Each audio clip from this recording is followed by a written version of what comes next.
বন্ধুরা, অনেক বড় ইন্টারেস্টিং একটা খবর বেরিয়ে আসছে, যেখানে পাকিস্তান নিজের ঘরে নিজেদের মিসাইল দিয়ে নিজেদের লোককে মেরে দিয়েছে। এটিতে অনেকগুলো পাকিস্তানি মারাও যায়।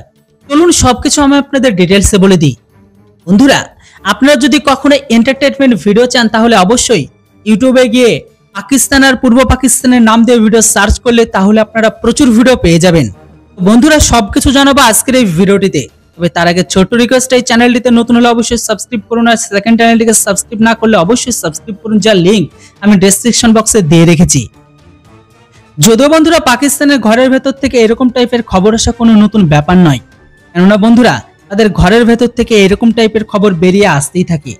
হোক তাদের ঘরের ভেতর থেকে গাধা এক্সপোর্ট করার, বা পাও পাও কুলো পরমাণু বোম ভারতের উপর ফেলার, বা এদের এয়ারলাইন্সকে সম্পূর্ণ বিক্রি করে দেওয়া। যদিও পাকিস্তান সিদ্ধান্ত নিয়েছে তাদের এয়ারলাইন্সকে বিক্রি করে দেশ চালাবে। যদিও বন্ধুরা এটা আপনারাও বলতে পারেন যে আমরাও তো শুনেছি ভারত নাকি এরকম টাইপের কাজ করছে, তাহলে সেটা আর পাকিস্তানের মধ্যে পার্থক্যটা কি? বন্ধুরা, ভারত যেটা করছে সেটাকে বলা হয় প্রাইভেটাইজেশন। কেননা বন্ধুরা আমাদের এয়ারপোর্ট আর সিপোর্ট ম্যানেজমেন্ট ছিল, সেটিকে আমরা টেন্ডার করে আমরা কোম্পানিকে দিয়েছি, যেটি অনেক ভালো একটি খবর ক্যাপিটালাইজ ইকোনমির ক্ষেত্রে। অপরদিকে যে কোম্পানিগুলো সেগুলো কিন্তু ভারতেরই।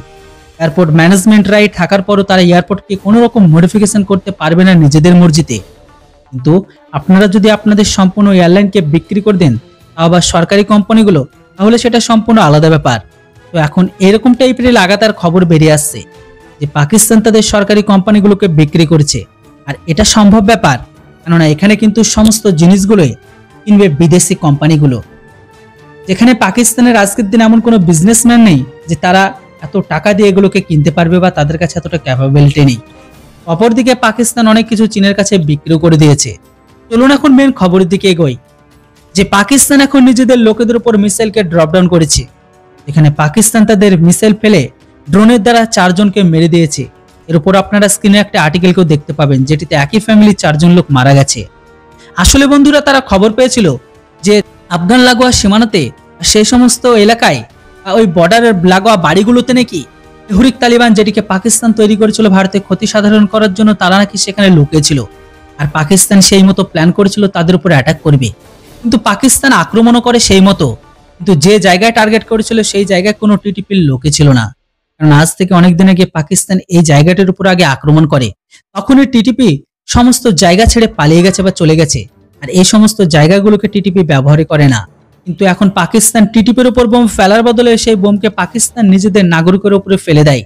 আর সেই সমস্ত নাগরিক টিটিপির সাথে দূর দূর পর্যন্ত কোনো সম্পর্ক নেই। এই ঘটনার পরে সেখানকার সাধারণ লোকগুলো পাকিস্তানি সেনার উপর বা উত্তপ্ত জনতা পাকিস্তানের খেলাফ প্রচন্ড প্রোটেস্ট করতে লাগে, আর বলে পাকিস্তান ড্রোন দ্বারা তাদের নিজেদের লোকের উপরে বোম ফেলে মেরে দিয়েছে। এতে বড় একটা ব্ল্যান্ডারকে খাড়া হয়ে যায়। আর যদিও এটা অনেক একটা খারাপ খবর, যেটিতে সাধারণ মানুষ মারা গেছে, কিন্তু ওভারঅল দেখলে পাকিস্তানের কাছে এর থেকে বেশি কি বা আশা করা যায়, কারণ পাকিস্তান এরকম কাজের জন্য বিখ্যাত। তো খবরটি শুনে আপনাদের কি মতামত সেটা অবশ্যই কমেন্ট বক্সে লিখে জানান। Thanks for watching. জয় হিন্দ, বন্দে মাতরম।